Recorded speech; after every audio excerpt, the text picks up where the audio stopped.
سورہ بقرہ کی آیت نمبر 83 اس میں بھی اللہ کے حق کے بعد والدین. سورہ نساء کی آیت نمبر 36 اللہ کے ساتھ شرک مت کرو، اللہ کی بندگی میں کسی کو شریک نہ ٹھہراؤ، والدین کے ساتھ حسن سلوک. سورہ انعام کا 19واں رکوع توحید خداوندی کے فوراً بعد والدین کے ساتھ حسن سلوک. اسی طرح یہاں اور ایک مقام تو اور ہے جو ہم اپنے منتخب نصاب میں پڑھ چکے ہیں، جہاں اس طرح بریکٹ کیا ہے اللہ نے، انشکر لی ولے والد، کرو شکر میرا اور اپنے والدین. اس میں نوٹ کر لیجئے چونکہ ادائے حقوق کا فلسفہ ہے، جیسا کہ میں تمہیدی جو گفتگو ہے اس میں عرض کر چکا ہوں. معاشرت کے اندر اصل شے دیکھنی ہے کہ کس کا کیا حق، وہ حق ادا کی. اس میں ظاہر بات ہے کہ سب سے بڑا حق تو انسان پر اللہ کا، خالق وہ، مالک وہ، رازق وہ، اور حقیقتاً رب بھی وہی ہے، پالنے والا وہی ہے. البتہ پالنے میں اللہ نے ذریعہ بنایا ہے والدین کو. انسان وجود میں آتا ہے والدین کے ذریعے. یہ جو بھی نعمت وجود عطا ہوئی ہے اس میں بھی ذریعہ اور واسطہ والدین بن. پھر جو ربوبیت ہے، پالنا پوسنا ہے، اس میں بھی اللہ کی ربوبیت کا سب سے بڑا ذریعہ، خاص طور پر اس وقت جب کہ انسان اپنے پاؤں پر کھڑا نہیں ہے، جیسے کہ آگے آ رہا ہے رب ارحمہما کما ربیانی صغیرا. اے رب جب کہ میں بالکل چھوٹا سا تھا، مجھے تو اپنی ضرورتوں کا احساس بھی نہیں تھا، میں اپنی کسی ضرورت کا شعور بھی نہیں رکھتا، انہوں نے میری کیئر کی ہے، مجھے پالا پوسا ہے، میری ضروریات فراہم، یہ میری تکلیف پر خود جاگتے رہے ہیں اور تڑپتے رہے، اپنا پیٹ کاٹا ہے اور مجھے کھلایا ہے. یہ سارا کام جو انہوں نے میرے ساتھ کیا، پروردگار ان کے احسانات کا بدلہ میں نہیں چکا سکتا، تجھ ہی سے درخواست کر رہا ہوں رب ارحمہما کما ربیانی صغیرا. تو معلوم ہوا کہ یہ در حقیقت اسلامی تمدن اور اسلامی معاشرت کا اصل الاصول ہے کہ حقوق میں اللہ کے حق کے فوراً بعد بلکہ متصلاً بعد بریکٹڈ اللہ کے حق کے ساتھ والدین کا. یہاں بھی ذرا ایک فرق جو ہے وہ نوٹ کر لیں. جہاں بات آئے گی اطاعت کی، اطاعت اللہ کے بعد رسول کی، والدین کی نہیں. والدین کی اطاعت تو مشروط ہوگی، لیکن اللہ کی اطاعت کے ساتھ بریکٹڈ اطاعت اطیعوا اللہ واطیعوا الرسول. سورہ تغابن میں بھی ہم پڑھ چکے فَإِن تَوَلَّيْتُمْ فَإِنَّمَا عَلَىٰ رَسُولِنَا الْبَلَاغُ الْمُبِينُ. اطاعت میں اللہ کے بعد فوراً اللہ کا رسول، محبت میں اللہ کے فوراً بعد اللہ کا رسول. قُلْ إِن كَانَ آبَاؤُكُمْ وَأَبْنَاؤُكُمْ وَإِخْوَانُكُمْ وَأَزْوَاجُكُمْ وَعَشِيرَتُكُمْ وَأَمْوَالٌ اقْتَرَفْتُمُوهَا وَتِجَارَةٌ تَخْشَوْنَ كَسَادَهَا وَمَسَاكِنُ تَرْضَوْنَهَا احب الیکم من اللہ ورسولہ وجہاد فی. تو گویا کہ اطاعت میں بھی اللہ کے فوراً بعد اللہ کا رسول صلی اللہ علیہ وسلم، محبت میں بھی اللہ کے فوراً بعد اللہ کا رسول صلی اللہ علیہ وسلم، لیکن ادائے حقوق، شکر، اس میں اللہ کے فوراً بعد والد. معلوم ہوا کہ ہر چیز کا اپنا ایک تقاضا ہے، ہر مضمون میں اپنی ایک ترتیب علیحدہ ہو جائے گی. جہاں بات ارکان اسلام کی ہوگی، ارکان اسلام میں کلمہ شہادت کے فوراً بعد نماز کا ذکر، لیکن جہاں حقیقت ایمان کا تذکرہ ہوگا، ایمان کے فوراً بعد جہاد کا ذکر. ہر شے میں اپنے مضمون کے اعتبار سے ترتیب ہے وہ بدل جائے گی. تو یہاں نوٹ کیجئے وَقَضَىٰ رَبُّكَ أَلَّا تَعْبُدُوا إِلَّا إِيَّاهُ وَبِالْوَالِدَيْنِ إِحْسَانًا. اب یہاں خاص طور پر جو نوٹ کرنے کی بات ہے وہ یہ ہے کہ در حقیقت یہ بھی معاشرتی استحکام اور خاص طور پر خاندان کے ادارے کے استحکام کے لیے بہت بنیادی ہدایت. میں عرض کر چکا ہوں جب سورہ تحریم کے تمہیدی مضامین ہم بیان ہو رہے تھے، ان پر غور کر رہے تھے کہ خاندان کے ادارے کا استحکام، ایک تو مرد کی سربراہی، الرجال قوامون علی النساء، یہ ایک مثبت حکم ہے، مثبت ہدایت ہے، اس لیے کہ اگر برابر کے دو سربراہ ہو جائیں گے تو وہاں فساد ہوگا، بدنظری. مرد کی قوامیت، اس کی سربراہی، اس کی حاکمیت. نمبر دو، والدین کے ساتھ حسن سلوک. یہ جو تصور آج کی دنیا میں ہو چکا ہے اور جو خاندانی نظام کی چولیں ڈھیلی ہوئی ہیں، اس کا اصل سبب یہ ہے کہ والدین بھی اولاد کو اپنی لائبلٹی سمجھتے ہیں اور پھر اولاد بھی والدین کو اپنی لائبلٹی سمجھتے، ایسیٹ نہیں سمجھتے، بلکہ یہ کہ ایک طرح کا بوجھ. خاص طور پر والدین بوڑھے ہو گئے، اب ان کی دیکھ بھال ہے، ان کی ضرورتیں پوری کرنی ہے، ان کے لیے ادب نہیں ہے، ان سے محبت نہیں رہی مغربی معاشرے کے اندر. اس کے خاندان کے نظام میں اس طرح اس کی چولیں جو ہے ڈھیلی ہو چکی. اولڈ ہاؤسز بنا دیجئے، اب وہاں پر ان کو ڈال دیجئے. اب ہمارے معمولات میں خامخواہ خلل پڑتا ہے، ہماری پرائیویسی میں خامخواہ یہ دخیل ہوتے ہیں. یہ جو کیفیت ہو چکی ہے در حقیقت یہ بھی گویا کہ اس معاشرے کے فساد اور اس تمدن کی جڑ کاٹ دے. لہذا قرآن مجید نے، جیسا کہ میں اس سے پہلے عرض کر چکا ہوں، کہ جیسے یہ ہال ہے، اس کی لمبائی، چوڑائی، اونچائی، یہ 3 ڈائمنشنز ہیں، اسی طریقے سے خاندان کے ادارے کی پہلی ڈائمنشن رشتہ ازدواج ہے، ایک مرد اور ایک عورت کے مابین۔ یہاں سے تو خاندان کی بنیاد پڑی۔ اس کے استحکام کے لیے الرجال قوامون علی النساء، مرد جو ہے قوام ہے عورتوں۔ پھر جب ان کے ہاں اولاد ہوئی، اب سیکنڈ ڈائمنشن ایڈ ہو گئی، اب والدین اور اولاد کا رشتہ ہے۔ یہ رشتہ مستحکم ہو، اس رشتے کے ضمن میں ہم وہ مثبت اور منفی دونوں پہلو دیکھ چکے ہیں جو ہمارے اس منتخب نصاب میں آ چکے ہیں۔ سورہ تغابن میں والدین کو ہدایت کی گئی، ان من ازواجکم واولادکم عدو لکم فاحذروہ انما اموالکم واولادکم فتنہ۔ ایک طرف تو خود محتاط رہو، ان کی محبت کی وجہ سے کہیں تم اپنی عاقبت برباد نہ کر بیٹھو۔ ان کے لیے جو بھی کرنا ہے اچھے سے اچھا کرو، لیکن حلال کے دائرے، اللہ کے حقوق کو، اللہ کی حدود کو قائم رکھو۔ دوسری طرف مثبت حکم دیا گیا، یا ایھا الذین آمنوا قوا انفسکم واہلیکم نارا، اہل ایمان اپنے گھر والوں کو، اہل و عیال کو، اپنے آپ کو بھی، اپنے اہل و عیال کو بھی آگ سے بچاؤ۔ یہ تمہارا مثبت فرض ہے، یہ تمہاری مثبت ذمہ داری ہے، تمہیں یہ فرض ادا کرنا ہے کہ ان کو اچھی ان کی تربیت ہو، ان کو اللہ کی طرف، اللہ کے دین کی طرف ان کو رغبت دلا تاکہ ان کی عاقبت سنورے اور وہ آخرت میں جہنم کے عذاب سے بچے۔ اب یہاں جو ہے در حقیقت یہ دوسری ڈائمنشن آ رہی ہے کہ اگر والدین کا ادب، ان کا احترام معاشرے کے اندر یہ قدر موجود ہو تو پھر والدین بھی اپنے آپ کو پورے طور پر انویسٹ کر دیں گے اولاد کے۔ لیکن اگر عام طور پر یہ نظر آ رہا ہو کہ اولاد تو والدین کی پرواہ نہیں کرتی، تو والدین بھی پھر فکر کریں گے، اپنی کمائی میں سے کچھ بچا کر رکھیں، اپنے مستقبل کے لیے کچھ اہتمام کریں، وہ اپنے آپ کو پورے طور پر انویسٹ کرنے کے لیے تیار نہیں ہوں گے۔ اور جیسا کہ آج کل آپ مغرب میں دیکھ رہے ہیں، خاص عمر ہوئی ہے، لڑکے کو بھی گھر سے نکال دیا، جاؤ کھاؤ پیو کماؤ، یہاں تک کہ لڑکیوں کو نکال دیتے، جاؤ اپنے پاؤں پر کھڑے کھڑے۔ اس لیے کہ اب ہمیں جو کچھ کمانا ہے وہ اپنے مستقبل کے لیے، اپنے بڑھاپے کے لیے، اپنا بڑھاپا انشور کرنا ہے، ہمیں اس کے لیے آسائشوں کا اہتمام کرنا ہے۔ ہم تمہیں اب اپنی لائبلٹی نہیں سمجھ۔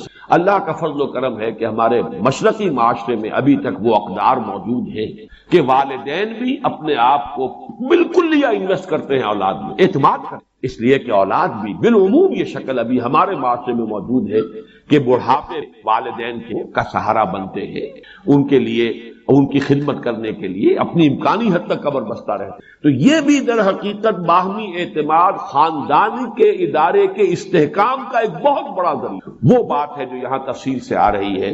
وَقَضَىٰ رَبُّكَ أَلَّا تَعْبُدُوا إِلَّا إِيَّاهُ وَبِالْوَالِدَيْنِ إِحْسَانًا، والدین کے ساتھ حسن سلوک۔ اور اس مقام پر، اس مضمون پر، یہ مقام ذروہ سنام ہے قرآن میں، جتنی تاکید یہاں آئی ہے اور جتنے اسلوب کے ساتھ اس کو بیان کیا گیا ہے یہاں، واقعہ یہ ہے کہ یہ ذروہ سنام چوٹی ہے قرآن مجید کی اس موضوع۔ اما یبلغن عندک الکبر احدہما او کلاہما، اگر پہنچ ہی جائیں تمہارے پاس کبر، بڑی عمر کو، بڑھاپے کو، احدہما ان دونوں میں سے کوئی ایک، او کلاہما یا وہ دونوں، فلا تقل لہما اف، تو انہیں اف تک مت کہو۔ یہ اف کیا شے ہے؟ اف عربی زبان میں کہتے ہیں قابل نفرت شے، جس سے گھن آتی ہے، جیسے کہیں کوئی غلاظت ہے یا کہیں پر کوئی یہ ناخن تراشے گئے ہیں وہ کہیں پڑے ہوئے ہیں، ان سے جن سے انسان کو کچھ گھن سی آتی ہے۔ یہ ہے لفظ، اس کا مادہ جو ہے حمزہ اور فا، اس کا مادہ یہ ہے۔ تو اف کہنا جو ہے در حقیقت کچھ نفرت کا، استحقار کا۔ فلا تقل لہما اف، تو انہیں اف تک مت کہو۔ قرآن مجید میں یہ لفظ آیا ہے، ایک تو یہ کہ حضرت ابراہیم علیہ السلام نے کہا تھا اف لکم وما تعبدون، بڑی نفرت اور حقارت کے ساتھ اپنی قوم سے خطاب کر کے کہا تھا تمہارے لیے اور تمہارے معبودوں کے لیے تف ہے، تم پر بھی اور تمہارے معبودوں پر بھی، یعنی یہ کہ میں ان سب سے بری ہوں اور میرا ان سے کوئی قسم کا کوئی تعلق نہیں۔ انی وجہت وجہی للذی فطر السماوات والارض حنیفا وما انا من، اور یہی لفظ ایک مرتبہ آیا ہے سورہ احقاف کی آیت نمبر 17 میں کہ جو ناخلف اولاد ہوتی ہے وہ اپنے والدین سے جس طریقے سے مخاطب ہوتی ہے، اف لکما اتعداننی، کیا آپ ڈھکوسنے کی باتیں کر رہے ہیں؟ کیا مجھے بتا رہے ہیں کہ میں جب مر جاؤں گا اور مٹی ہو کر مٹی میں مل جاؤں گا پھر مجھے اٹھا لیا جائے گا؟ تو وہاں بھی لفظ اف آیا ہے۔ تو یہاں نوٹ کیجئے، فلا تقل لہما اف، انہیں اف تک نہ، کسی معاملے میں کہیں انہیں یہ احساس ہو، اس کا اصل مفہوم سمجھیے، ان کے احساسات مجروح نہ ہو، یہ ہمیں کوئی اپنے اوپر بوجھ سمجھ رہے ہیں۔ یا یہ کہ ہم سے کسی درجے میں کوئی نفرت کر رہے ہیں، ہمیں اب کوئی بنظر استحقار دیکھ رہے ہیں، اولاد کی طرف سے یہ طرز عمل والدین کے لیے ظاہر بات ہے کہ نہایت ان کے جذبات کو مجروح کرنے والا ہوگا۔ فلا تقل لهما اف ولا تنهرهما، جھڑکو مت۔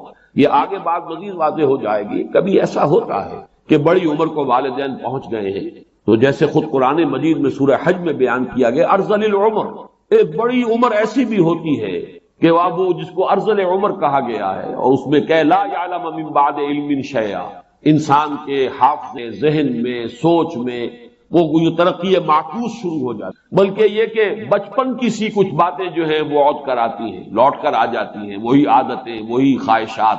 اس ظاہر بات ہے کہ اس وقت والدین کی ہر بات نہیں مانی جا سکتی، ان کی کسی فرمائش کو رد بھی کر دینا پڑے گا، لیکن لا تنہر ہو، جھڑکو مت۔ بات جو ہے وہ قل لہما قولا کریما، بات کرو ان کے ساتھ نرمی کے ساتھ، ادب کے ساتھ، شائستگی کے ساتھ۔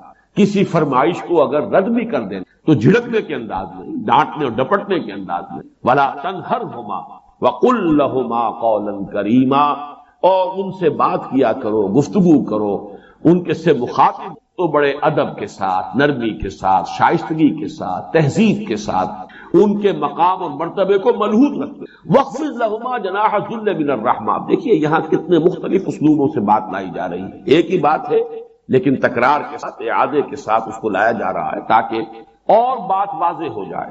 وَخْفِضْ لَهُمَا جَنَاحَ الذُّلِّ، اور اپنے بازوؤں کو جھکا کر رکھا کرو ان کے سامنے، جناح الذل من الرحمہ۔ اب ذل بھی کہتے ہیں کسی کے سامنے پست ہو جانا، کسی کے سامنے اپنے آپ کو بچھا دینا۔ پھر رحمت اور شفقت، یہ جو کیفیت ہے جذبات کی، ان کے سامنے یہ رہو، تمہاری روش یہ ہو، تمہارا انداز یہ ہو۔ جیسے لفظ قنوت ہے، قانتین اور قانتات، اللہ کے فرما بردار۔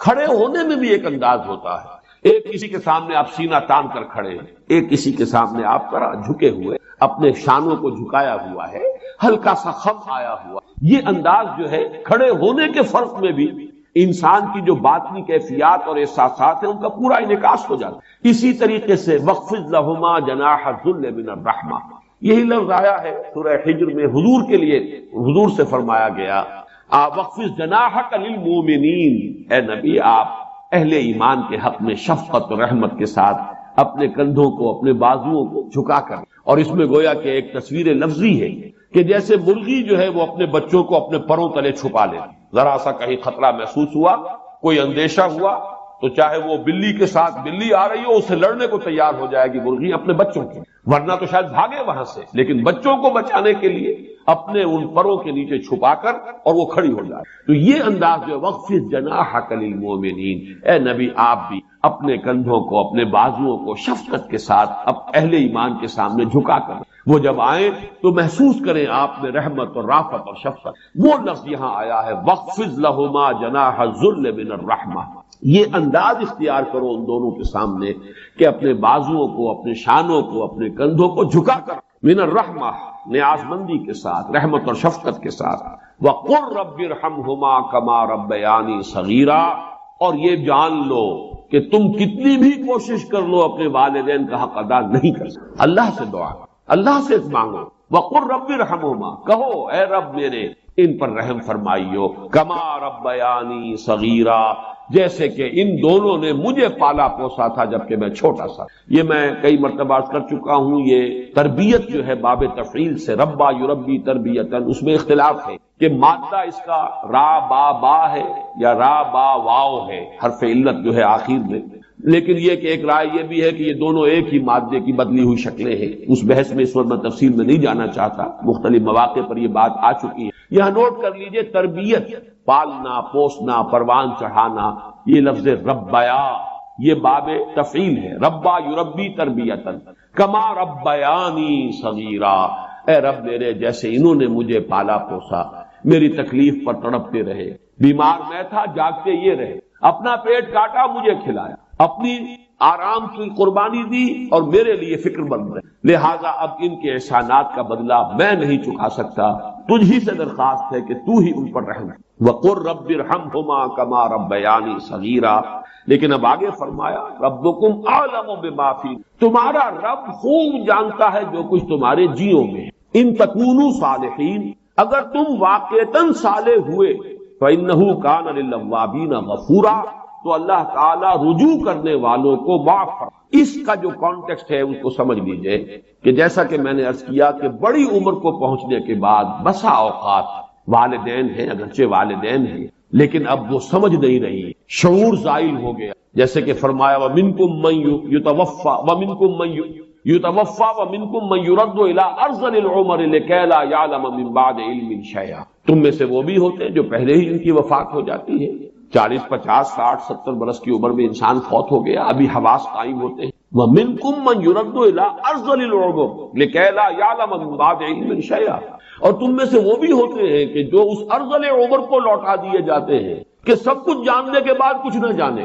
انسان کے حواس جو ہے وہ مختل ہو جاتے ہیں، انسان کا شعور زائل ہو جاتا ہے، وہ فہم باقی نہیں رہا، بچوں کی سی عادتیں، بچوں کی سی خواہشیں، بچوں کی سی فرمائشیں جو ہیں وہ ہو رہی ہیں۔ اب ظاہر بات ہے اس سطح پر آ کر کوئی کتنا ہی صالح ہو بیٹا یا بیٹی، وہ اپنے والدین کی ہر فرمائش کو تو پورا نہیں کر سکتا، کہیں نہ کہیں تو رد کرنا پڑے گا، کہیں نہ کہیں تو فل سٹاپ لگانا ہوگا، کہیں تو انکار کرنا پڑے گا، اور کسی وقت ہو سکتا ہے کہ کوئی سخت انداز بھی اختیار کرنا پڑے۔ اگر فرض کیجئے کہ حواس بھی مختل ہو گئے ہو، اگر کہیں کسی کا ذہنی توازن ہی بگڑ گیا ہو تو کسی وقت سختی بھی کرنی پڑتی۔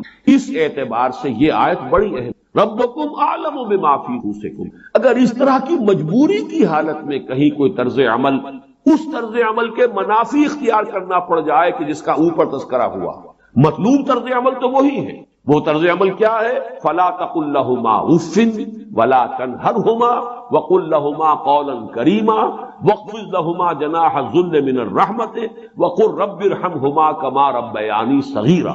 اس قدر تفصیل کے ساتھ مطلوب طرز عمل یہ ہے، لیکن یہ کہ اگر کوئی صورتحال ایسی ہو کہ جس میں اس طرز عمل کے برعکس کوئی روش بھی اختیار کرنی پڑے، تو اگر تمہارا اپنا باطن درست ہے، ربکم اعلم بما فی نفوسکم، اللہ خوب جانتا ہے جو کچھ تمہارے جیوں میں ہے، تمہارے دلوں میں ہے، تمہارے سینوں میں ہے، تمہاری نیتیں اس کو معلوم ہے، کس تم صورتحال سے دوچار ہو اس کے علم میں ہے۔ ربکم اعلم بما فی نفوسکم ان تکونوا صالحین، اگر اندر کا معاملہ درست ہے، نیت تمہاری صحیح ہے، اندر سے تمہارا جو باطنی رویہ ہے وہ غلط نہیں ہوا ہے، اس میں ادب موجود ہے، احترام موجود ہے، والدین کے لیے محبت اور شفقت اور رحمت کے جو مطلوبہ جذبات ہیں موجود ہیں، لیکن مجبوراً کہیں کوئی طرز عمل اس کے منافی اختیار کرنا پڑ رہا ہے، فَإِنَّهُ كَانَ لِلْأَوَّابِينَ غَفُورًا، تو اللہ تعالیٰ جو ہے ایسے جو رجوع کرنے والے، یہ میں اس سے پہلے عرض کر چکا ہوں کئی مواقع پر، آبا یعوب اوبن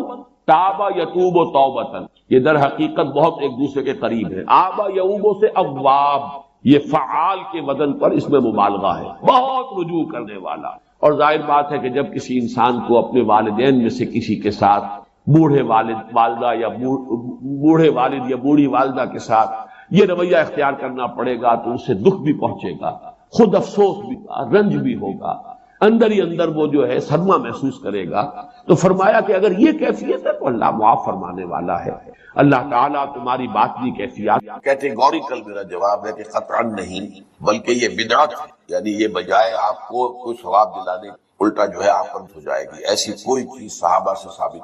اور ہمارا دین وہی ہے، ما انا علیہ واصحابی، فرمایا جس کو میرا عمل ہے اور میرے صحابہ کا ہے دین تو اصل۔ جہاں تک ایصال ثواب کا تعلق ہے، اس میں ہمارے ہاں ذرا کافی مختلف آراء ہیں۔ مجھے اس رائے سے اتفاق ہے کہ مالی اگر کوئی عبادت ہے اس کا ثواب آپ اپنے کسی فوت شدہ منتقل کر سکتے ہیں، مطلب آپ نے کسی بیوہ کی کو مدد، کسی یتیم کی کو مدد کی ہے، کسی دینی کام میں لگایا ہے، کوئی صدقہ جاریہ شروع کیا ہے، خدمت خلق کی وغیرہ وغیرہ، اس کی تو جو ہے اس کے ثواب کو کیا جا سکتا ہے کہ اللہ اس کا ثواب میرے والد میری والدہ کی ان کو پہنچا دیں۔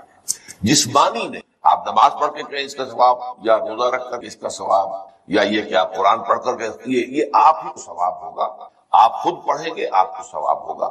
البتہ ایسے تمام افعال کے بعد جب آپ اللہ سے دعا کریں گے، یہ نہیں کہیں گے کہ میرے اس فعل کا ثواب اے اللہ میرے والدین کی مغفرت فرما، تو یہ کوئی نیک کام کرنے کے بعد جو ہے اس دعا کی تاثیر وہ بڑھ جائے، بس اس پہلو میں انڈائریکٹلی اس کا ایک تعلق بن جائے گا۔ ورنہ یہ کہ وہ اس طریقے سے بچوں کو بلانا اور پڑھانا اور یہ جو ہے سوئم میں کرنا اور قرآن خوانی کی محفلیں، یہ سب بدعات ہیں اور یہ در حقیقت دین میں اضافے ہیں اور ان کی کوئی حقیقت۔ دیکھیے انسانی زندگی کے یہ 3 دور ہیں، حیات جو ہماری پیدائش سے ہو کر اور ہماری موت پر، پھر حیات برزخی موت سے لے کر قیامت کے دن تک، اور پھر حیات اخروی ہے قیامت میں ریزریکشن کے بعد سے جو ہے جو جنت یا دوزخ۔ اس میں ان دونوں زندگیوں کے بارے میں تفصیل سے کوئی بات کرنا بالکل غلط ہے اور اس سے فتنے پیدا ہو۔ ظاہر بات ہے کہ قبر، جسم تو قبر میں رہتا ہے، کوئی شک ہی نہیں، روح کہاں جاتی؟ کیا وہ بھی قبر ہی میں رہتی ہے یا کہیں اور چلی جاتی؟ قرآن میں سجین اور اعلیٰ علیین موجود ہے، لیکن یہ تمام چیزیں متشابہات میں، یہ تمام چیزیں قرآن مجید سورہ آل عمران کے شروع میں بیان کیا گیا ہے کہ ہم نے یہ کتاب اتاری ہے، اس میں کچھ آیات محکمات ہیں، متشابہات ہیں۔ وہ متشابہات کا ایگزیکٹ مفہوم جاننا اس وقت ہمارے لیے، یہ تو جب اس عالم میں ہم پہنچیں گے تو معلوم ہوگا کہ ہاں یہ بات تھی کہ جو قرآن مجید اس طور سے کہی گئی تھی۔ لیکن یہ کہ اس وقت جو ہے جتنا کچھ ہمیں حدیث صحیح میں مل جائے یا قرآن میں، اس عالم برزخ میں بھی یہ تو ہوتا ہے کہ جو نیک لوگ ہیں انہیں کچھ نہ کچھ جو ہے اثرات اچھے ان پر پڑتے ہیں، ان کی ارواح پر، اور کچھ جو برے ہیں ان کے اوپر جو آخری انجام ہونا ہے اس ریفلیکشن ہوتی رہتی ہے، جس کو حدیث میں کہا گیا ہے کہ ہر قبر جو ہے وہ یا تو جنت کے باغیچوں میں سے ایک باغیچہ ہے یا دوزخ کے گڑھوں میں سے ایک گڑھا ہے، یا کہیں کہہ دیا جاتا ہے کہ کھڑکی کھول دی جاتی ہے اس میں، یا جنت کی طرف سے ٹھنڈی ہوائیں آئیں، خوشبوئیں آئیں، اور یا دوزخ کی سے کہ آگ کی لپٹ آئے۔ دوزخ میں داخل ہوں گے قیامت کے بعد ہی، اور جنت میں داخل ہوں گے قیامت کے بعد ہی، لیکن اس کے کچھ آثار پڑنے، وہ جس کو انگریزی میں آپ کہتے ہیں coming events cast their shadows before, بعد میں آنے والے واقعات جو ہیں ان کے کچھ سائے جو ہیں پہلے سے آنے شروع ہو جاتے ہیں۔ تو اسی طرح سمجھیے کہ جو کچھ آخرت میں کسی انسان کے ساتھ ہونا ہے اس کا ایک عکس جو ہے وہ عالم برزخ۔ اسی لیے قرآن مجید میں یہ بھی آیا ہے کہ یہ جو آل فرعون تھے یہ صبح و شام جہنم پر پیش کیے جائے، اور قیامت کے دن پھر کہہ دیا جائے گا ادخلوا آل فرعون، نار کو داخل کر دو آگ کے۔ تو یہ اس حد تک، باقی یہ ہے کہ تم نے جانا۔ ہاں ایک رائے ہے، یہ شاہ ولی اللہ دہلوی رحمۃ اللہ علیہ کی، اگر ان کی رائے نہ ہوتی تو میں اسے بیان بھی نہ، لیکن یہ کہ وہ ایک بہت بڑے محدث اور بہت مفکر اور دین کے فلسفے سے بہت بڑے واقف انسان تھے۔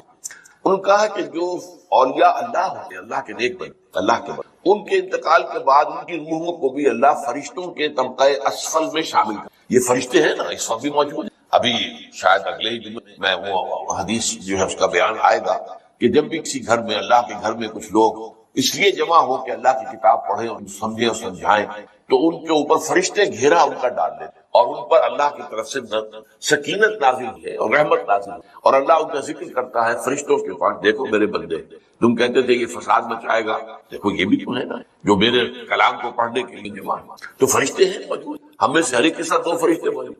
تو یہ فرشتہ اسفل ہے، سب سے نیچے، جو دنیا کے کاروبار کو چلانے میں اللہ تعالیٰ کے سول سرونٹس، پھر اس سے اوپر کے فرشتے ہیں، اس سے اور اوپر سے پھر مقربین ہیں جو اللہ تعالیٰ کے قریب ترین فرشتے۔ لیکن یہ کہ ملائکہ کے طبقہ اسفل میں شامل کر لیتے ہیں تاکہ جو کام اللہ تعالیٰ ملائکہ سے لیتا ہے لینے شروع کر دیتا تھا، لیکن ہمیں یہ اجازت نہیں ہے کہ ہم فرشتوں کو پکار کر کہ فرشتے ہیں، جبریل ہے، میکائیل یا فلاں ہے، منکر جو دیا میرے جو ہے کرامن کاتبین میرا یہ کام کر، یہ شرک ہے۔ اسی طرح ہو سکتا ہے انبیاء کی ارواح جو ہے اللہ تعالیٰ نے شامل کی ہوئی اس لشکر کے اندر، وہ کام کر رہے ہیں اور وہ اللہ تعالیٰ کے وہ مختلف معاملات جو ایگزیکیوٹ کرتے ہیں، لیکن ہم کسی کو پکارتے ہیں۔ اب یہ نوٹ کر لیجئے، ہدایت و ضلالت اس دنیا میں جو مختلف حالتیں انسان پر طاری ہو، یا نعمتوں کی بارش ہو رہی ہے، یا تنگی ہے، فقر احتیاج، دنیاوی حیثیت ہے، وجاہت ہے، یا دنیا میں گمنامی ہے، کسنوی فرصت کے بھیا کس کی، کوئی آپ کا حال ہی نہیں پوچھ رہا کہ تم ہو کون، تمہارے منہ میں کتنے دانت،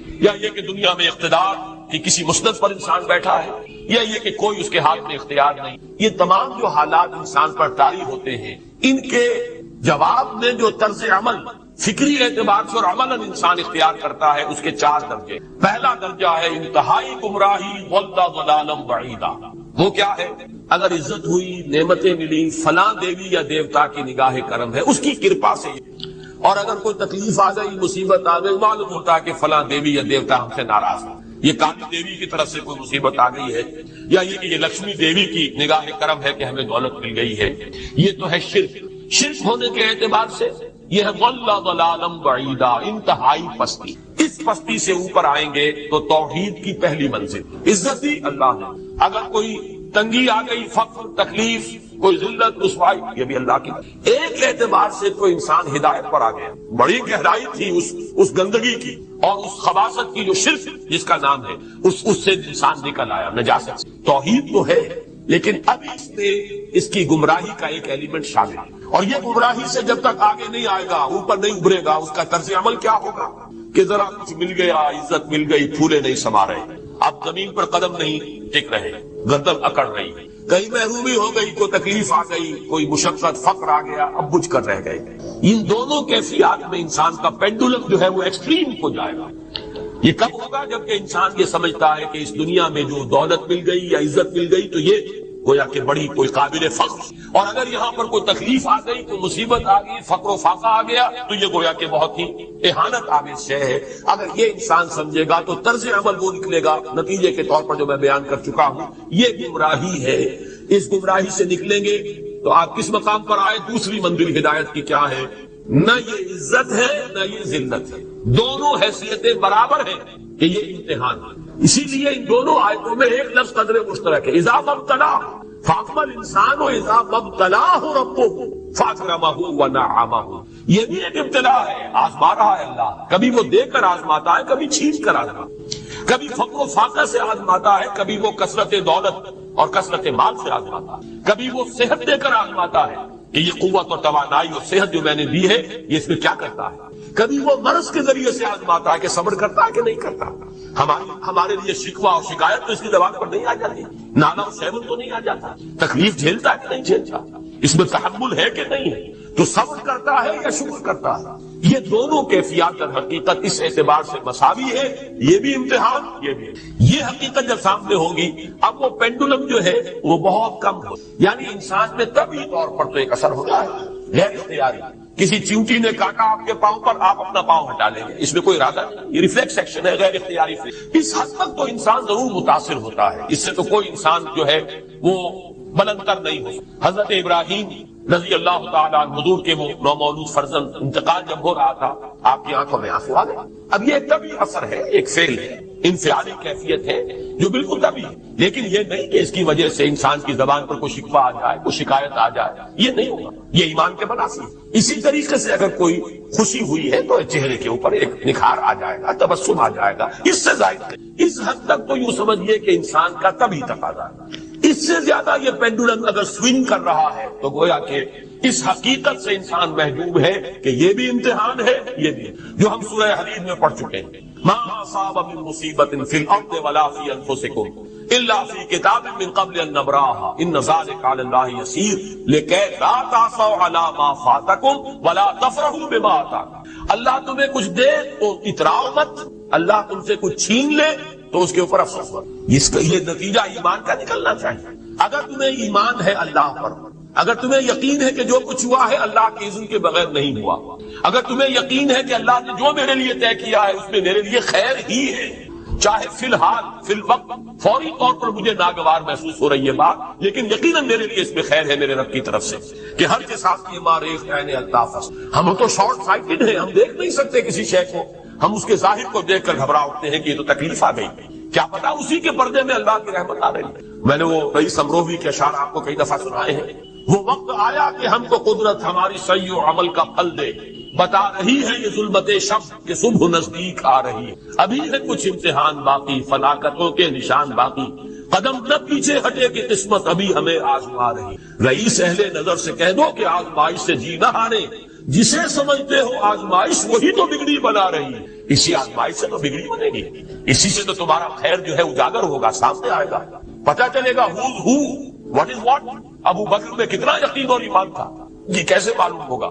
کیسے معلوم ہوگا کہ بلال میں کتنا سہار، کتنا تحمل تھا، کتنا صبر تھا، اگر وہ مصیبت ان پر نہ آتی کہ جو امیہ ابن خلف کے ہاتھ میں ان پر قیامت ٹوٹ رہی تھی۔ تو یہ ساتھ جو ہے ما اصاب من مصیبت فی الارض ولا فی انفسکم الا فی کتاب من قبل ان نبراها ان ذلک علی اللہ یسیر لکی لا تعصوا علی ما فاتکم ولا تفرحوا بما آتاکم واللہ لا یحب کل مختال فخور۔ اگر اس حقیقت سے محجوب ہو جاؤ گے تو پھر اختیار اور فخر اور گھمنڈ پیدا ہو جائے گا تمہارے اندر، یا دوسری طرف مایوسی، کمر ہمت ٹوٹ کر رہ جائے گا، خودکشی کرنے کو انسان آمادہ ہو جاتا ہے، ذرا کوئی ناکامی دنیا میں آ گئی، کوئی تکلیف آ گئی۔ یہ ہے در حقیقت تیسری منزل ہدایت کی دوسری۔ پہلا کیا تھا؟ نہاد ضل ضلالا بعیدا، کوئی خیر مل گیا تو کسی دیوی کی نگاہ کرم، کوئی تکلیف آ گئی تو کسی دیوتا کی ناراضگی، یہ تو ہے ضل ضلالا بعیدا۔ اس سے اوپر آئے یہ پہلی سیڑھی ہدایت کی. عزت ہے تو اللہ کی طرف سے، اور اگر کوئی ذلت ہے، تنگی ہے تو اللہ کی. یہ ہدایت کا آغاز ہو گیا، یہ توحید کی بنیادی بات. اس سے اگلی منزل، یہاں کی ذلت ذلت نہیں، یہاں کی عزت عزت ہے. ذالک یوم التغابن، ہار اور جیت کے فیصلے کا دن تو قیامت کا دن ہے. وہاں معلوم ہوگا جس کو اس وقت عزت ملی وہ عزت والا ہے، جو اس وقت ذلیل ہو گیا وہ ذلت والا ہے. یہ تو امتحان ہے، دارالامتحان ہے. خلق الموت والحیات لیبلوکم ایکم احسن عملا. یہ تو دارالامتحان ہے. امتحان ہونے کے ناطے دونوں برابر ہیں. اس سے اوپر ہے چوتھی منزل، ہدایت کی تیسری منزل. وہ کیا ہے؟ عام طور پر انسان یہ سمجھتا ہے کہ یہ جو آزمائش ہے تنگی کی اور فقر و فاقہ کی، یہ سخت تر آزمائش ہے، اور نعمتوں کی بارش ہو تو یہ آسان آزمائش ہے. یہ بھی ابھی گمراہی کا ایک پرت جو ہے اس کی باقی. ابھی ہدایت کا جو کامل جو ہوگا انکشاف وہ کب ہوگا؟ جب انسان اس حقیقت کو جان دے کہ جہاں وسعت ہو، جہاں کثرت ہو، وہ زیادہ بڑا امتحان ہے، سخت امتحان ہے، بجائے اس کے کہ اگر قلت ہے، کمی ہے، یہ کم تر امتحان ہے، یہ کم بھاری امتحان ہے. کیوں کہ اگر آپ کے پاس کثرت ہے، آپ کے اندر غفلت پیدا ہو جائے. کثرت کا لازمی نتیجہ غفلت ہے. اور